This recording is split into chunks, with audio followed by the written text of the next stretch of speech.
Hello, എല്ലാവർക്കും നമസ്കാരം. ഇന്ന് നമ്മൾ പോകുന്നത് ഒരു സ്പെഷ്യൽ കുഞ്ഞ് ഗസ്റ്റിനെ കാണാൻ വേണ്ടിയിട്ടാണ് കേട്ടോ. ഇത് കണ്ടില്ലേ, നമ്മളെ കുട്ടി ഛർദ്ദിച്ച് തളർന്നിരിക്കണേ. എന്തിനാടാ ഛർദ്ദിച്ചത് കുട്ടി? അത് ക്ഷീണിച്ച് യാത്രയൊക്കെ ചെയ്ത് ക്ഷീണിച്ച് തളർന്ന് കിടക്കല്ലേ. ഞാൻ കാറിൽ എപ്പോൾ നോക്കിയാലും ഛർദ്ദിക്കാറുണ്ട്.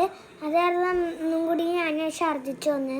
അത് വെറുതെ ഛർദ്ദിച്ചതാണ്, വെറുതെ ഒരു ട്രയൽ ചെയ്തതാണ് ഗേസ്. കാറിൽ കയറുമ്പോൾ എപ്പോഴും ഛർദ്ദിക്കണം കുട്ടിക്ക്.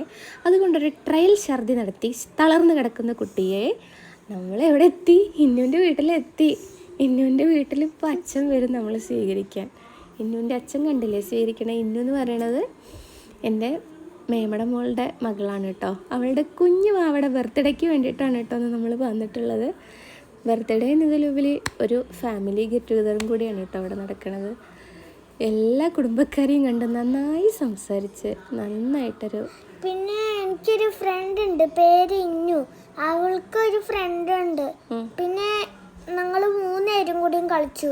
ടുട്ടുമണി പറഞ്ഞൊരു ഫ്രണ്ടും കൂടി ഉണ്ടായിരുന്നു. ഇതൊക്കെ കുഞ്ഞു കുഞ്ഞു വാവകളാണ് കേട്ടോ. അത് കണ്ടില്ലേ അവിടെ ഫോട്ടോഷൂട്ട് നടത്തുന്നത് എല്ലാവരും കൂടി നിന്നിട്ട്. കുഞ്ഞാവേനെ കണ്ടപ്പോൾ നല്ല ഇഷ്ടപ്പെട്ടു ഡ്രസ്സൊക്കെ.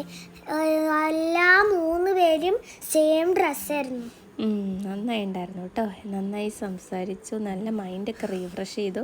പിറ്റേ ദിവസം സ്കൂൾ തുറക്കണോണ്ട് എല്ലാ കേക്കും ഞങ്ങളാ തിന്നത്. എല്ലാ കേക്കും ഞാൻ ഒറ്റയ്ക്കാണ് കഴിച്ചത് പറ. അത് കഴിഞ്ഞ് നമ്മൾ സദ്യ കഴിക്കാനിരുന്നു. നല്ല സദ്യയായിരുന്നു കേട്ടോ.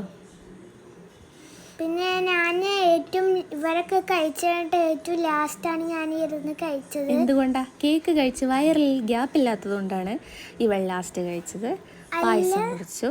അതൊക്കെ കഴിച്ചിട്ട് ഞാൻ ഉള്ളിൽ പോയപ്പോൾ പെട്ടെന്ന് പുറത്തേക്ക് വരുമ്പോഴേക്കും എല്ലാ സീറ്റും കഴിഞ്ഞ് കാരണമാണ് ഞാൻ ലാസ്റ്റ് ഇരുന്നത്. അങ്ങനെ നമ്മൾ തിരിച്ച് പാലക്കാട്ടിലേക്ക് പോവാണ് കേട്ടോ.